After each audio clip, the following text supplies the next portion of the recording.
How's it going? Here again to talk about things going on in the world around us. See, I need a haircut, and I got a little bit of winter beard going that I got to trim up a bit, so I apologize for my lack of being upkept.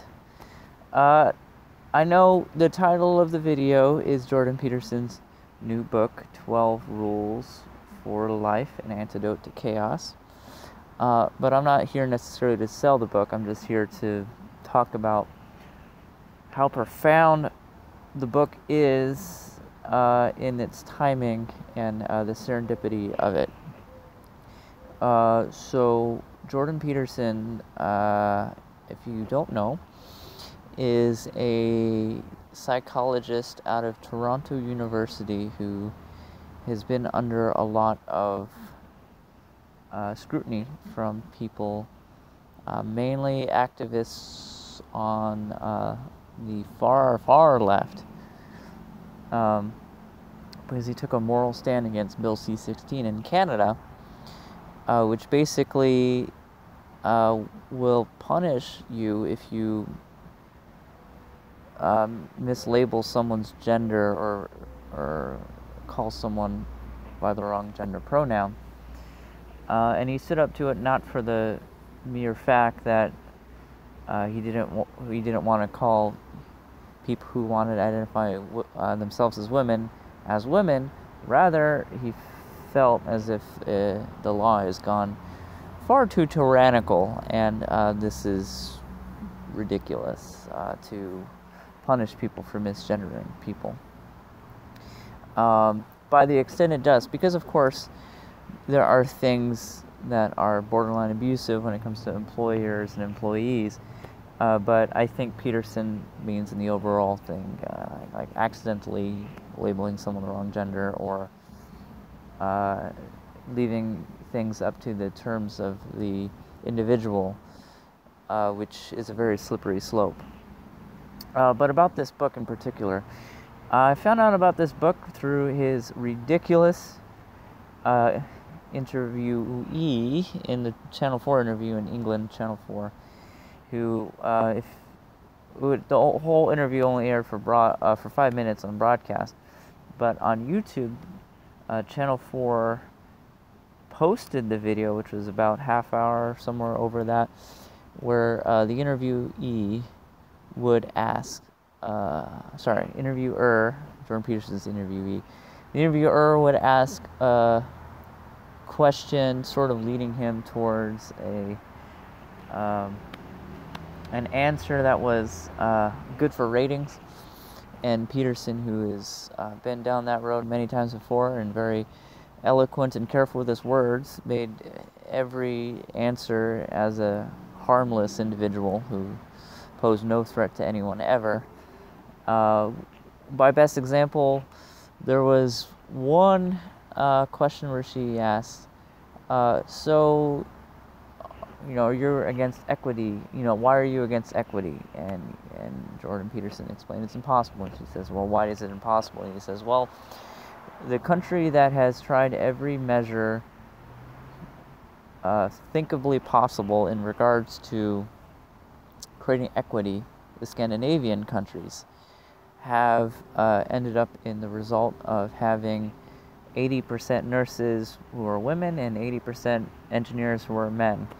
And it just so happens that when given the choice, men and women will still go with what you see, where women are more geared towards social jobs and men are more geared towards jobs which involve constructing things and engineering things.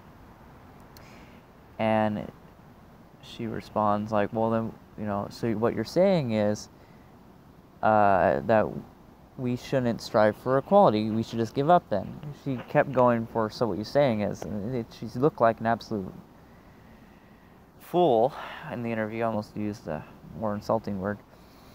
And through seeing that interview, I found out about Jordan Peterson's new book, 12 Steps Towards, 12 Steps to Making, 12 Steps for Your Life, Antidote for Chaos, I think that's it.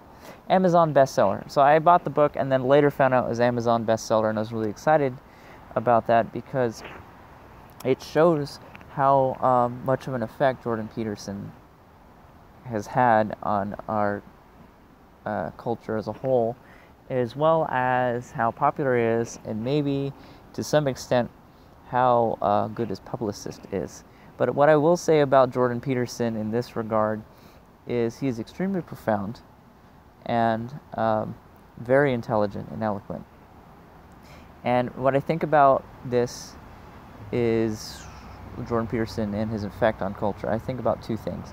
I think about, first, in 50 years, are we going to be talking about Jordan Peterson as the same way we talk about like Sigmund Freud or Carl Jung, the genius psychologist philosophers who changed the way we all think about humanity as a whole?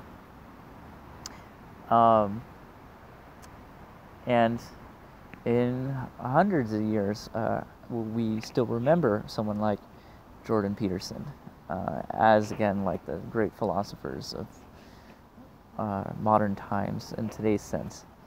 And I think, yes, I think he is the most valuable psychologist who has had a voice in many, many years. The last I can think of is maybe like Zimbrado, who had that experiment which shed so much light on the evils of humanity when we're left to our own devices, which is the one where he had the kids in mock prison experience, where some kids were guards and some kids were prisoners, and how out of control that got. And I also think of the necessity of this book and why it's serendipitous. I'm going to share why I think it's serendipitous. I think it's serendipitous because something I've been wanting to do for a while is write a book personally, and it's just a lot of work, and sometimes it's hard to put what's coming out of my mind onto paper. But one thing I do think that has been plaguing us for so long, well, two things. First, I think what's been plaguing us is we as a society has developed this idea as we should make things nice and easy for everyone, not only technologically, but for our next generation of kids. And in that, we have pulled back our sternness and our sense of borders and our sense of boundaries for kids. And we've overprotected our kids, and that's why I think this next generation is kind of screwy. Just saying, guys, if you're under 20 years old, you're upset at that, you got to make it clear in the comments why you're not okay with that. And Peterson's book talks about, I haven't read it yet, I'm just, from what I've gathered, from what I've heard so far, I think what it's talked about is how to grow up, and the importance of being a good father and a good husband, and the importance of preserving relationships, and the importance of protecting your kids, not only from the dangers of this world, but from the dangers of an overprotective parent. And whoa, I just realized those lights behind me are creating waves. I'm under a really yellow lights, doing a weird thing to my camera. Anyways, back to it. And second, I think more importantly, I think one of the biggest fallacies that a lot of activists tend to fall into is the idea that when one protests, one is making the world a better place, or when one is an activist, they are actually creating value in this world, and that is not necessarily the case. There is a bit of I have a hard time saying this word, romanticization. There's something a little romantic about protest. And I've thought for a long time, especially internet activism, that it often will do more harm than good. And one thing Jordan Peterson tends to talk about a lot is how before you go out and try and change the world, you need to make sure you're ready to do that. You need to make sure that, he uses the term, like, make sure your bed is made. But the basic terminology is, take care of yourself before you go out and try and influence other people, or go and try and take care of other people. And it's very important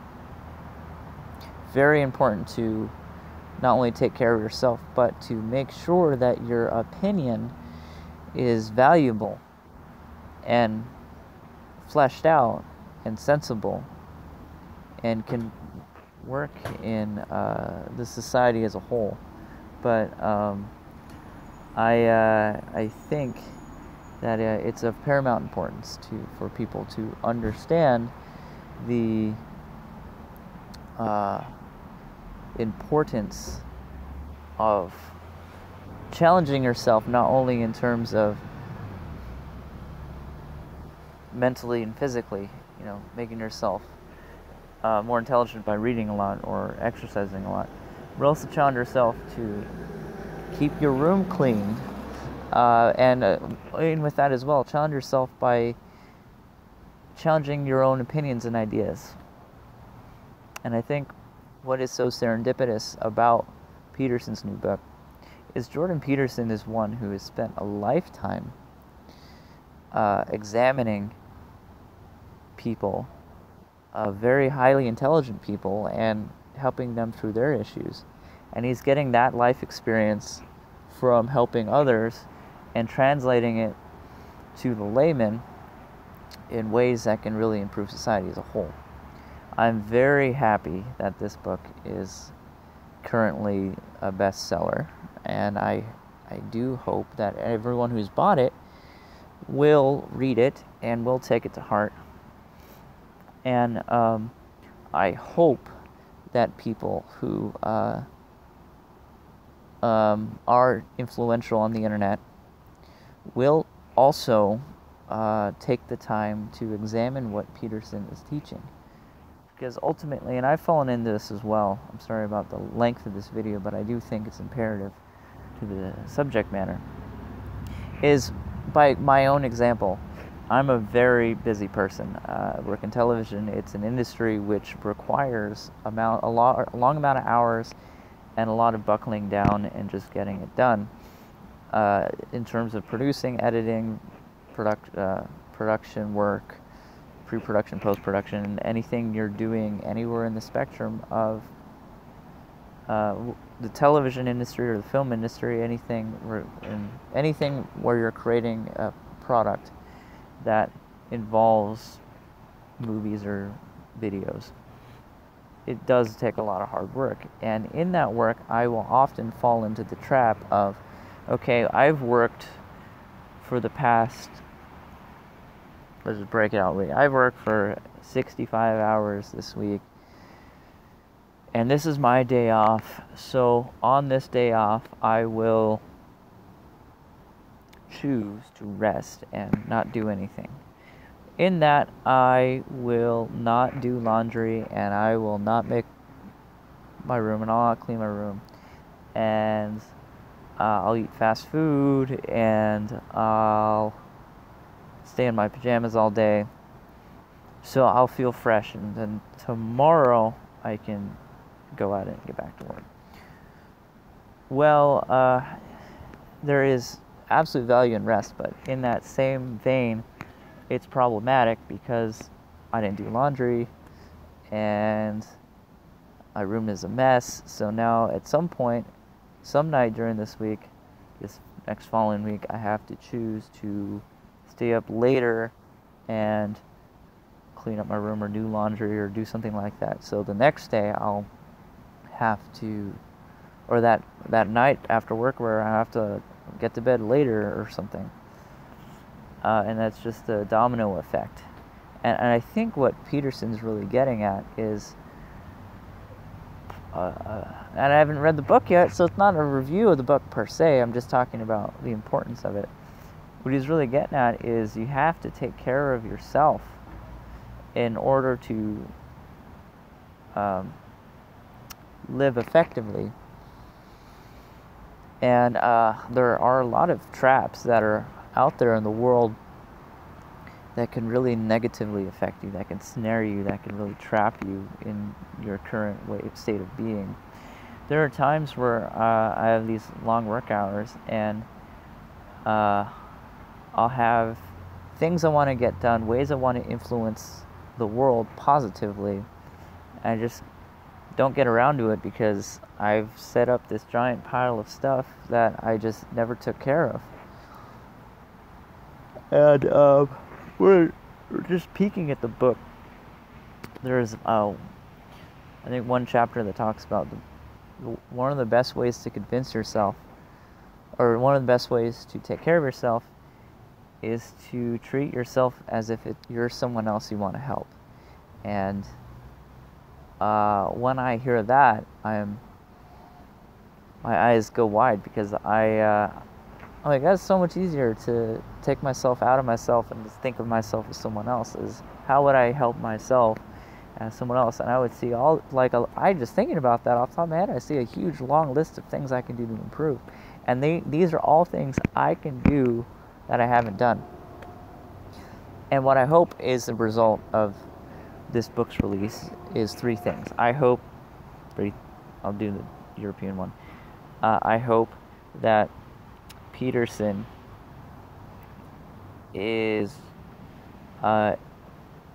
understood better and no longer seen as this enemy of progress, that's an important one, because there's a lot of left-leaning progressives who see him as right-wing hindrance on progress, which is very unfortunate. He's not nowhere near right-wing. He's Canadian and a fan of left-leaning policies, to my understanding. Two is, I hope that it inspires a new wave of activism, which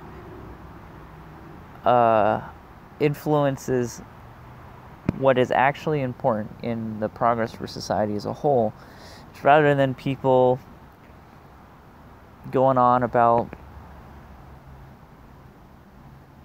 abortions and wearing pink hats. People will go on about the importance of family and protecting children, and husbands protecting their wives and all that, because that is extremely important. And finally, I hope that the book does cultivate a bit of unity within the world of activism. Something I do think that is happening is very unfortunate, is there is a huge divide between the left and the right in terms of politics.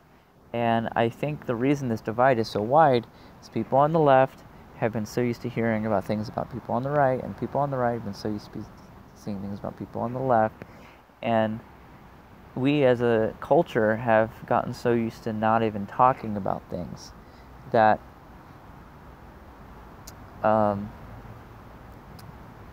we just don't, and we just talk about other people's ideas as if they're something we've fleshed out as much as on our own. And in closing, Peterson had a very profound quote which really excited me about reading this book. Peterson's quote was, "The best antidote for both benevolence and tragedy is truth." And that's a head scratcher, philosophical head scratcher, not confusing head scratcher. But it's so important that we find the truth, and we're not afraid to talk about things so we can discover the truth. And it's something I hope we, as the readers of this new book, as well as people involved in this new wave of activism, which is all about taking care of yourself, which I hope really picks up traction. Something I really hope becomes a big cornerstone of this new take care of yourself movement, which I'm just so excited for. Anyways, that's it for me. I'll catch you guys on the next one.